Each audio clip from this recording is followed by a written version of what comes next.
Fala galera, sejam todos muito bem-vindos. Eu sou Stefano Tremeia, cofundador da Musa Capital, e no vídeo de hoje a gente vai falar sobre o homem mais rico da Babilônia, um resumo dessa obra-prima, que pode ser considerada então uma obra atemporal, escrita na década de 1920, por George Clason, e é considerada aí um dos livros precursores no que tange a finanças pessoais. Antes da gente começar o vídeo, pessoal, não esqueça então de acompanhar ele até o final. Eu vou reservar a melhor parte do vídeo, do conteúdo, para o finalzinho, uma dica extra específica, e para o finalzinho então do nosso vídeo hoje. Tá certo? Vamos começar? Então, vamos lá!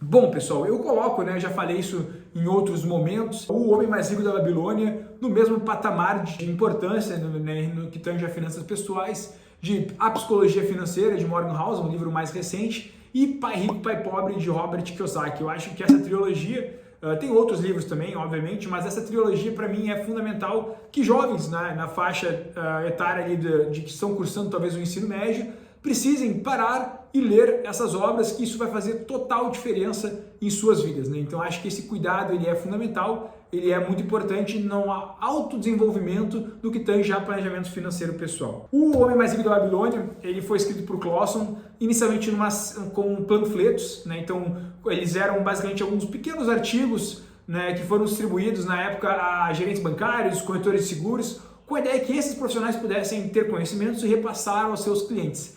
Mas deu tão certo, foi tão bem utilizado por esses profissionais, que em 1926, então, Clason compila isso tudo na forma, então, de um livro.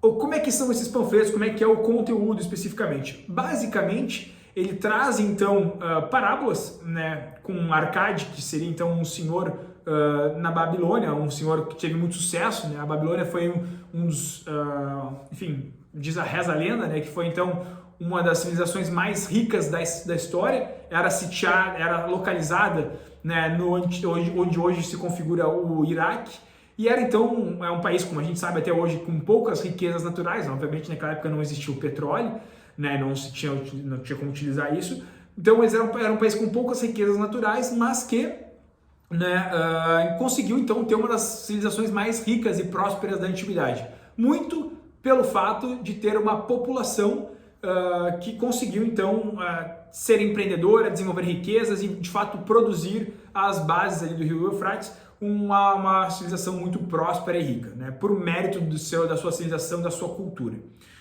Então basicamente é isso. Então ele faz algumas parábolas, comentando então do Arcade, que é um senhor que teve muito sucesso naquela ocasião, naquela civilização, e faz uma parábola então e conta a história de Bansir, que basicamente recorre a Arcade pedindo algumas ajudas. Então uma série de histórias que se situam então na época da Babilônia Antiga e que teve muito sucesso, então com uma leitura super acessível e super fácil de entender, clara, direta e objetiva, transmite muito conhecimento no que tange a finanças pessoais. Eu elenquei basicamente 9 conhecimentos específicos do livro, no qual eu consegui então extrair talvez os principais tópicos, mas também quero no final, então por isso que eu comentei de fique até o final, que eu vou trazer então o próprio resumo que o próprio Clason faz, os 5 principais tópicos. Então eu vou falar primeiro os meus 9 e depois os 5 de Clason. Feito isso? Entenderam? Beleza, então vamos lá.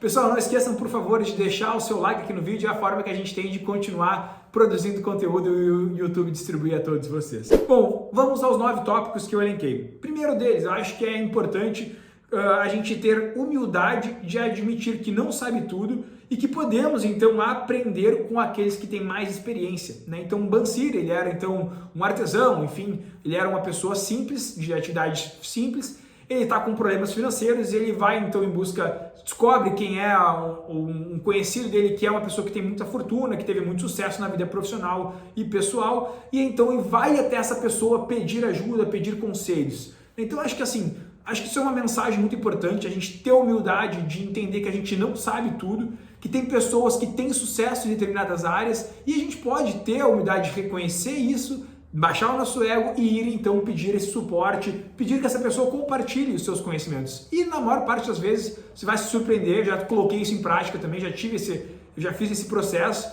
e assim, as pessoas realmente te ajudam e estão dispostas a de fato fazer você ser uma pessoa melhor, enfim, evoluir. Segunda questão, uma parte dos seus ganhos pertence exclusivamente a você. Controle os seus gastos. Eu acho que isso é muito, muito importante. Assim, a gente tem que ter um controle e tem que ter uma noção de que a gente não pode gastar tudo que a gente ganha, porque principalmente a gente tem dois grandes problemas. Primeiro, imprevistos acontecem, a gente tem que ter uma reserva para imprevistos. E segundo, a gente não vai ter o mesmo pique de atividade profissional, pique laboral, quando a gente for lá acima dos nossos 60, 70 anos de idade. A gente não vai ter energia. Eu falo aqui que no auge dos meus 30 eu já não tenho mais os piques dos meus 20. Então, assim, faz parte. O corpo não é uma máquina infinita de energia, né? Então, a gente vai ter essa perca de capacidade e força ao longo dos anos. E é importante, então, a gente não gastar tudo que a gente ganha. A gente reservar parte para a gente, para emergências, parte para a gente, para aposentadoria. Isso seria o mínimo. E então, demais depois projetos também para que a gente possa viajar, curtir a vida, educar os nossos filhos. Ter reservas vai ajudar também nisso. Então, esse é o segundo conhecimento. O terceiro é faça seu dinheiro crescer, multiplique seus rendimentos. Só poupar, sendo muito sincero, não é suficiente. A gente precisa investir. Então é uma dica que ele fala também, ele explica nessa questão toda de que tão importante quanto poupar e guardar é investir. A gente tem hoje, e vive aqui nesse momento que eu estou gravando o vídeo, uma inflação na casa dos 11% no acumulado do ano, então uma inflação alta, né, na média que a gente tem aí nos últimos 20 anos. Então assim, se a gente deixar o dinheiro só guardado, parado em conta, a inflação vai comer o nosso poder de compra. Então é importante que a gente também invista e pense em ter um retorno acima da inflação nos nossos investimentos. Quarto tópico, proteja seu tesouro contra perdas. Não invista naquilo que você não conhece e não acredite em promessas miraculosas de rendimentos. Siga a opinião daqueles que lidam habitualmente com o dinheiro e os profissionais certos podem ajudar você a cometer erros que você teria ou seria induzido por desconhecimento. Então, assim, não acreditem em promessas miraculosas, pessoas que prometem ganhos exorbitantes, mensais, pirâmides e enfim, jogos de azar e questões que prometem rápidos retornos em curto espaço de tempo. Na prática, a gente vê que 99,9% dessas promessas, essas questões são golpes, são furadas. Né? Então, assim, não entre e não vá atrás desse tipo de situação. Proteja o seu patrimônio. É tão difícil a gente gerar capital, a gente gerar renda, e a gente não pode, então, quando tiver essa sobra de capital, investir mal. Né? Então, a gente tem que ser cauteloso na hora de fazer qualquer tipo de investimento. Quinto tópico, assegure uma renda para o futuro.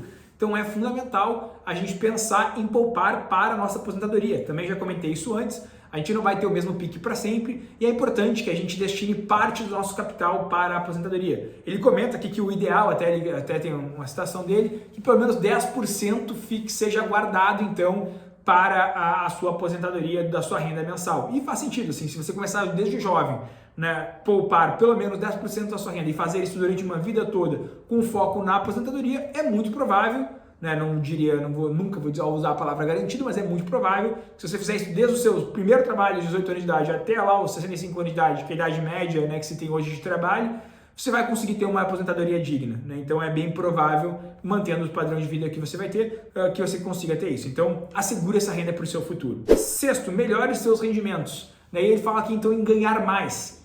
Ganhar mais é fundamental, a gente tem que focar em se capacitar, em crescer, em evoluir, porque não adianta nada eu ter 1000% de retorno se o meu investimento foi R$1, eu vou ter no final das contas R$1.000. Né? Então a gente tem que focar também em aumentar os nossos aportes, os nossos investimentos, focar em ter uma melhor estratégia para que poder então render mais, mas também focar em aumentar o nosso aporte, aumentar a nossa renda. E como que a gente aumenta a nossa renda? É uma questão de capacitação, desenvolvimento, estudo, trabalho. Né? Então, basicamente, é através de muito trabalho, de muita dedicação, de muito estudo, que a gente consegue, ao longo do tempo, ir aumentando a nossa remuneração. Sétimo, os homens de ação são favorecidos pela deusa da boa sorte. Onde há determinação, o caminho pode ser encontrado. Né? Então, basicamente, ele fala que a sorte acompanha os audazes. Né? Essa é uma frase que os militares usam bastante.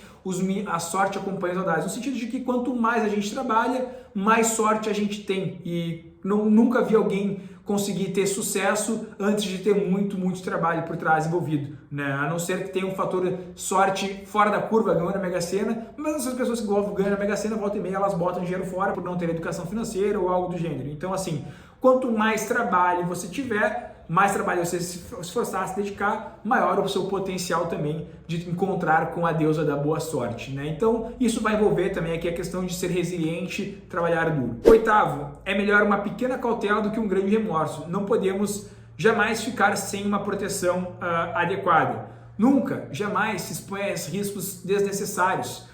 Numa carteira de investimentos faz sentido a gente se expor a riscos para obter um pouco mais de retorno, sem dúvida alguma, mas ela deve ser de acordo com o seu perfil, com a sua necessidade. Se tem um amigo seu que tem um outro perfil, que tem uma outra relação com o dinheiro, investe 100% em renda variável, tem que saber que talvez aquilo não se aplique à sua realidade, à sua necessidade. É importante ser cauteloso com o seu recurso, porque o risco de ruína financeira, geralmente os investimentos que dão mais retorno, são os que têm maior potencial de quebra também, são os que envolvem maior risco, maior volatilidade. Então a gente deve ser cauteloso e pesar e entender que o risco deve ser proporcional ao nosso perfil, né? Então não tente acertar, né, o bumbum da mosca voando, onde você pode ficar ultramilionário se acertar, mas também pode ficar na sarjeta se não conseguir acertar. Então, pese bem essa relação risco-retorno sempre. E por fim, 9, ame o seu trabalho. Onde houver paixão, sempre haverão oportunidades. Então, acho que isso é importante, né? Eu nunca vi alguém também bem sucedido que não tivesse paixão, que não amasse a sua profissão. Então é muito importante isso, a gente amar o que a gente gosta, a gente fazer o que a gente ama de verdade, o que a gente tem paixão, porque no fim das contas a gente vai fazer aquele negócio dar certo, a gente vai fazer um crescimento acontecer na prática, né? Então acho que isso é muito importante, além obviamente da questão anímica de ser feliz, de ter uma qualidade de vida, além da questão toda do sucesso profissional envolvido. Pessoal, essa foi a minha parte, então são os 9 tópicos, né? Eles estão muito ligados às 5 leis de ouro que eu vou compartilhar com vocês agora, que o próprio Clauson resume então o conhecimento específico do livro, né? Então as 5 leis de ouro eu vou falar, mas não esqueça, pessoal, é muito importante. Ativa o sininho aqui, se inscreve no canal, ajuda aí a receber então as notificações, ajuda você a receber as notificações dos conteúdos que a gente gerar. Feito isso, ativou o sininho? Então vamos lá, pessoal, vamos para a próxima etapa aqui, então o resumo do próprio Clauson em relação à parte do livro, né? Então a primeira lei de ouro que ele fala, a lei fundamental, pague-se primeiro. O ouro vem de bom grado e numa quantidade crescente para toda pessoa que separa não menos que 1/10 dos seus ganhos a fim de criar um fundo para si próprio e para a sua família. Então, guarde reservas, guarde pelo menos 10% da sua renda para a sua aposentadoria. Então, é a primeira lei de ouro que a gente já tinha até mesmo abordado antes. Segundo, multiplique os seus rendimentos. Nas palavras de Clauson, ponha cada moeda para trabalhar de modo que possa reproduzir-se como algodão nos campos e trazer-lhe lucro, um rio de riqueza fluindo constantemente para dentro de suas bolsas. Então, é a ideia que Kiyosaki já comentou bastante, crie renda passiva, invista seu capital, faça o dinheiro trabalhar para você. Terceiro, proteja seu investimento contra perdas. O ouro busca a proteção do proprietário cauteloso, que investe de acordo com o conselho de homens sábios em seu manuseio. Então, assim, cuide quem você vai pedir ajuda em relação aos seus investimentos, cuide com promessas miraculosas de retornos e peça ajuda de profissionais certificados, habilitados, como o caso aqui da Musa Capital, para conseguir então fazer a melhor gestão possível do seu portfólio de investimentos, né? Não corra riscos desnecessários. Quarto, invista no que você entende, né? O ouro foge do homem que o emprega em negócios ou propósitos com os quais não está familiarizado ou que não contam com a aprovação daqueles que sabem poupá-lo. Então, veja bem, né? Invista, tenha domínio sobre o que você está fazendo, sobre o que você está investindo. Não invista naquilo que você não tem controle. E se você não tem controle, se você não tem domínio, então contrate alguém, um profissional capaz, habilitado, registrado, certificado para te ajudar nesse processo, né? Então, a ideia é, obviamente, que você não corra riscos, como eu falei, desnecessários. E quinto, invista com foco no longo prazo. O ouro escapa ao homem que o força a ganhos impossíveis, ou que dá ouvidos a conselhos enganosos de trapaceiros ou fraudadores, ou que confia na própria inexperiência e desejos românticos na hora de investi-lo. Não seja ganancioso, não acredite em promessas miraculosas de rendimentos de 10% ao mês. Isso nada mais passa de pessoas fraudulentas querendo ganhar dinheiro às suas custas. Então tenha esse cuidado de não acreditar e não cair em golpes. Acho que isso é fundamental para que você possa então ter também a sua manutenção.